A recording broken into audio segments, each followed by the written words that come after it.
সূরাতুত তাওবা শুরু করার নিয়ম তিনটি, কয়টি? তিনটি। এক নাম্বার হচ্ছে বিল কতা, অর্থাৎ বিল ওয়াকফ।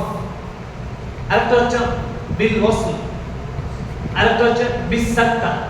এই তিনটা পদ্ধতিতে এখানে তিলাওয়াতের নিয়ম তাজউদের কিতাবের।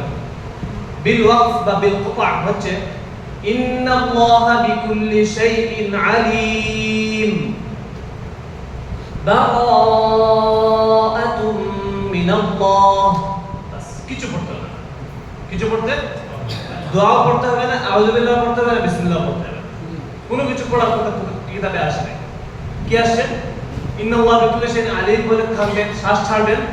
সচরাচর যেরকম আয়াত পড়ে শ্বাস ছাড়েন, এমন আয়াত পড়ে শ্বাস ছাড়বেন, বারাআতুম মিনাল্লাহ বলে শুরু করে দেবেন। কেউ পৃথিবীর কোনো যারা জাননেওয়ালা তাজউদের আহকাম জানে তারা জীবনে ভুল করবে না। কেমন? আচ্ছা, দুই নম্বর পদ্ধতি বিল ওয়াসল। বিল ওয়াসল ইন্নাল্লাহা বিকুল্লি শাইইন আলীমুম বারাআতুম মিনাল্লাহ। কেমন? অর্থাৎ সূরাতুল আনফালের শেষ আয়াতের সাথে সূরাতুত তাওবার প্রথম আয়াতকে মিলিয়ে দেব, এটাও জায়েজ। এরকম পড়া যদি আপনি এরকম পড়েন কেউ ভুল করবে না। আচ্ছা, আরেকটি পদ্ধতি হচ্ছে বিসাক্তা, অর্থাৎ ইন্নাল্লাহা বিকুল্লি শাইইন আলীম বারাআতুম মিনাল্লাহ। অর্থাৎ সাক্তা হচ্ছে আওয়াজটা কিছুক্ষণের জন্য বন্ধ থাকে কিন্তু শ্বাসটা জারি থাকে। কেমন? এটা হচ্ছে সাক্তা। আওয়াজটা ছাড়া যাবে না, আওয়াজটা বন্ধ রাখবে কিন্তু শ্বাস ছাড়া যাবে না। কেমন? এটা হচ্ছে সাক্তা। এই তিনটা পদ্ধতিতে সূরাতুল আনফাল শেষ করে সূরাতুত তাওবা পড়া যায়, অন্য কোনো পদ্ধতি কিতাবের মধ্যে নেই।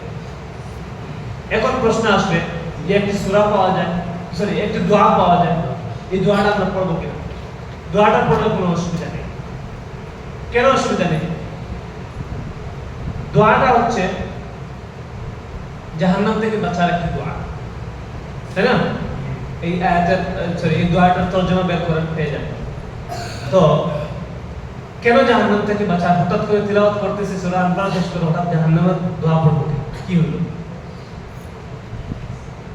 সূরাতুল আনফাল শেষ করার পরে সূরাতুত তাওবার শুরুতে আল্লাহ পাক বিসমিল্লাহির রহমানির রহিম প্রত্যেকটা সূরা শুরুতে নাযিল করেছে বিসমিল্লাহ সহিত, কিন্তু সূরা তাওবাটা বিসমিল্লাহ ছাড়া নাযিল করেছে। কেন? আপনি আপনাদেরকে একটা প্রশ্ন করি, উত্তর দিবেন? সবাইকে আল্লাহ বাঁচাক। যদি কারোর বাসায় আগুন ধরে তাহলে আমরা আগুন নেভানোর চেষ্টা করি কি দিয়ে? পানি দিয়ে। এর মতলব আগুন এবং পানি কখনো একত্রিত হয়? হ্যাঁ, যেখানে আগুন ধরেছে সেখানে পানি ছিটা দিলে আগুন কি হয়?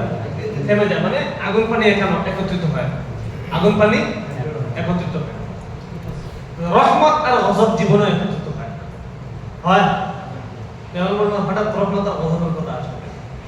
সূরাতুত তাওবার শুরুর আয়াতগুলো কুফফারদের উপরে গজবের কথা আসে, বারাআতুম মিনাল্লাহি ওয়া রাসূলিহি। কুফফারদের উপরে গজবের কথা এখানে উল্লেখ আছে শুরুর আয়াত। তো বিসমিল্লাহ হচ্ছে রহমত স্বরূপ আর সূরা তাওবার শুরুর আয়াতগুলো গজব স্বরূপ। তো রহমত আর গজব জীবনে এক হয় না, আল্লাহ পাক এক করেন। বুঝতে পেরেছেন? তো বিসমিল্লাহির রহমানির রহিম আল্লাহ পাক এই সূরাতুত তাওবার শুরুতে দেন না। তো আমাদেরকে কি করতে হবে? ওই মুজতাহিদ কুরআয়ে কেরামরা সিলেক্ট করেছেন তিনটা পদ্ধতি। একটা হচ্ছে বিল ওয়াসল, বিল ওয়াকফ, বিস সাক্তা। মনে থাকবে? একটা হচ্ছে সাক্তা করে, সাক্তা বুঝেন তো সবাই? একটা হচ্ছে মিলিয়ে পড়া, বিল ওয়াসল। কেমন? মানে সূরাতুল আনফালের শেষের আয়াতের সাথে বারাআতুম মিনাল্লাহ মিলিয়ে পড়া, যেমন ইন্নাল্লাহা বিকুল্লি শাইইন আলীমুম বারাআতুম মিনাল্লাহ মিলিয়ে পড়া। আরেকটা হচ্ছে স্বাভাবিক থেমে পড়া, অর্থাৎ কেটে পড়া, অফ করে পড়া, যেমন ইন্নাল্লাহা বিকুল্লি শাইইন আলীম বারাআতুম মিনাল্লাহ, কিছু পড়তে হবে না। কেমন? এখন যদি কেউ দোয়া পড়ে তবু কোনো অসুবিধা নেই, তার ইখতিয়ার, তবে এটা কিতাবের মধ্যে নেই। কেমন? আচ্ছা, এই তিনটি পদ্ধতি হচ্ছে কিসের উপর? কিসের? এই তিনটি পদ্ধতি কিসের? সূরা আনফাল শেষ করে সূরা তাওবা শুরু করার নিয়ম।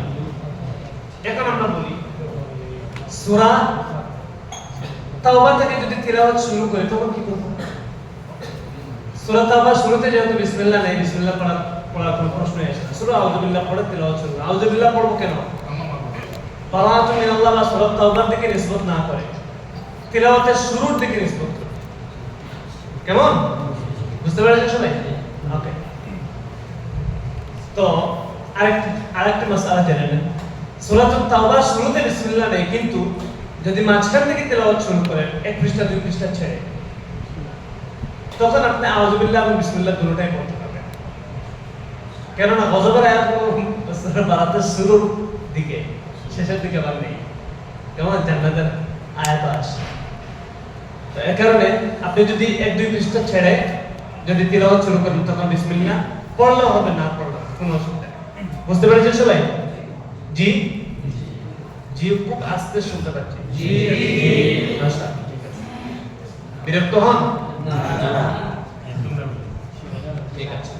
না, আপনারা যখন মানে সাউন্ড দেন না, তো তখন আমার মনে হয় আপনার মনে বিরক্ত, এর কারণে আমি আবার একটু সাউন্ড দেওয়াই।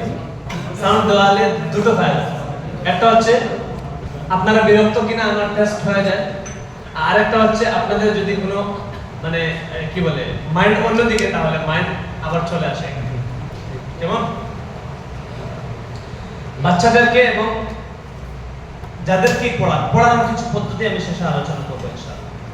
কেননা আপনারা সবাই মুআল্লিমিন, কিছু পড়ানোর কিছু পদ্ধতি আমাদের জানা দরকার আছে কি নেই?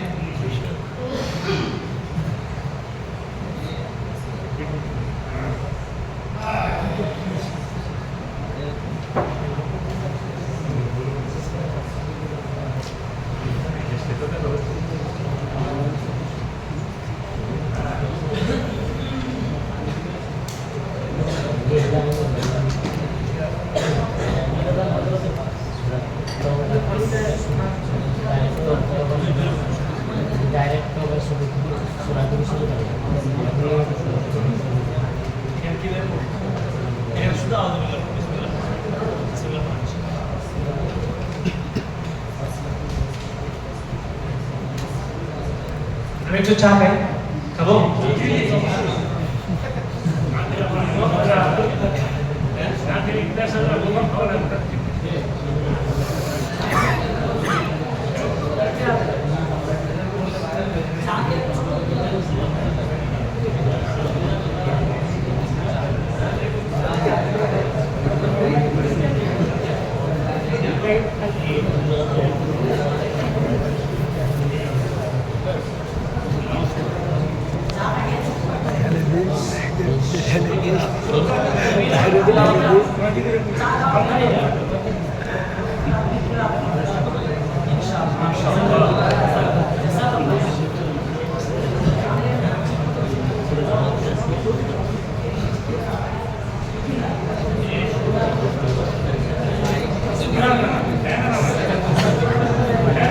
রেকর্ডিং করবেন, করলেন